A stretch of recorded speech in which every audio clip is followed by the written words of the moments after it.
Et on se retrouve donc pour cette revue de presse de l'économie.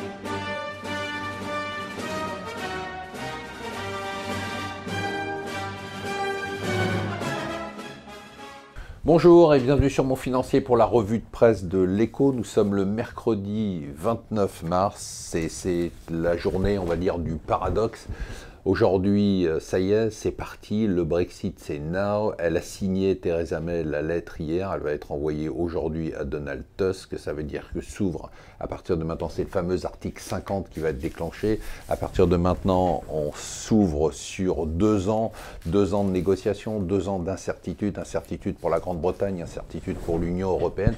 Rappelez-vous quand même, prenons juste quelques minutes de recul, rappelez-vous quand même, il y a 18 mois, quand on s'attendait au référendum et qu'on craignait le Brexit, on pensait nous-mêmes qu'il y aurait le chaos. Rappelez-vous, le lendemain du référendum, on a cru au chaos. Et le paradoxe, c'est que c'est le jour où Theresa May va déclencher le Brexit que les marchés actions sont quasiment au plus haut. Le CAC est au plus haut depuis août 2015. Les indices américains reprennent le chemin de la hausse. L'indice britannique est au plus haut. L'indice de volatilité est au plus bas. On est dans le paradoxe le plus total. Aujourd'hui, ce qui compte plus que les événements politiques pour l'instant sur les marchés, c'est le fait qu'on a ce sentiment qu'on est dans une sortie du scénario de déflation, de croissance zéro et dans un scénario de reflation, ce qui explique cette euphorie. Mais c'est quand même un paradoxe absolument incroyable qu'il faut souligner. Les autres nouvelles, il y en a beaucoup. Il y a Trump. Bon, alors Trump, lui, s'est pris une tôle, vous le savez, dernièrement sur l'Obamacare. Donc là, il se lance sur un deuxième chantier, c'est l'environnement. Bon, l'environnement, vous connaissez sa position. Il dit tout simplement qu'il n'y a pas de réchauffement climatique, que c'est une blague inventée par des écologistes. Et donc, il dit que ça doit être la fin de la guerre au charbon. Et donc, il enlève toutes les restrictions sur l'exploitation du charbon. Et il va enlever aussi toutes les restrictions sur l'exploitation du schiste. C'est quand même là aussi un sacré paradoxe et un sacré tournant par rapport à tout ce qu'on a pu connaître depuis quelques mois.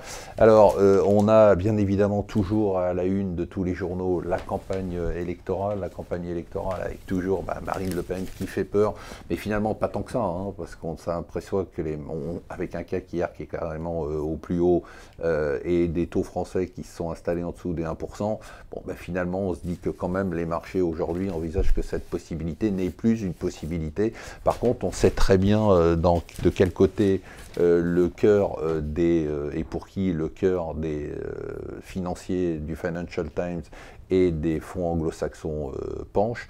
C'est pour Emmanuel Macron, il l'appelle dans le Financial Times le Mozart de la finance. Ça, c'est quand même énorme, le Mozart de la finance. Et enfin, dernière nouvelle intéressante, on s'aperçoit que les Chinois veulent de plus en plus mettre leurs pieds dans la Silicon Valley. Le grand groupe de technologie, la plus forte capitalisation chinoise, a décidé de prendre 5% de Tesla, ce constructeur de voitures électriques du futur. Voilà, je vous souhaite une bonne journée.